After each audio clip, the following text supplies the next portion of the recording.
ਉਹਨੇ ਤੁਹਾਡੇ ਨਾਲ ਚੱਲਦੇ ਰਹਿਣਗੇ ਲੇਕਿਨ ਜਦੋਂ ਕੰਮ ਪਏਗਾ ਨਾ ਤੇ ਇਸ ਤਰ੍ਹਾਂ ਦਾ ਫਿਰ ਉਹ ਸਾਈਡ ਤੇ ਨਿਕਲਣਗੇ ਕਿ ਤੁਹਾਨੂੰ ਸਮਝ ਨਹੀਂ ਆਏਗੀ ਕਿ ਯਾਰ ਉਹ ਮੀਆਂ ਸਾਹਿਬ ਗਏ ਕਿਹੜੇ ਪਾਸੇ ਨੇ।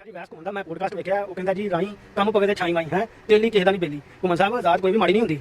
ਉਹ ਕੱਲ ਪਰਸੋਂ ਦਾ ਪੋਡਕਾਸਟ ਲੰਘਿਆ ਅੱਖਾਂ ਕੋ ਆਹ ਸਭ ਜੜਦਾ ਉਹਨੇ ਕਿਉਂ ਘੁੰਮਣ ਵਾਇਆ ਭਾਈ ਉਂਝ ਵੈਸੇ ਨਾ ਸਾਡੇ ਰਾਈਆਂ ਦੇ ਮਤਲਬ ਲੋਕਾਂ ਨੇ ਬੜੇ ਗਲਤ ਨਜ਼ਰੀਆਤ ਰੱਖੇ ਹੋਏ ਨੇ। ਸਾਰਿਆਂ ਦੀ ਗਲਤੀ ਨਹੀਂ ਕਰਦਾ ਲੇਕਿਨ ਕੁਝ ਲੋਕਾਂ ਨੇ ਜਿੱਦਾਂ ਕਿ ਸਾਨੂੰ ਕਹਿੰਦੇ ਨੇ ਕਿ ਜੇ ਬੰਦਾ ਸਾਈਆਂ ਦਾ ਤੇ ਵਸਾ ਨਾ ਖਾਈ ਰਾਈਆਂ।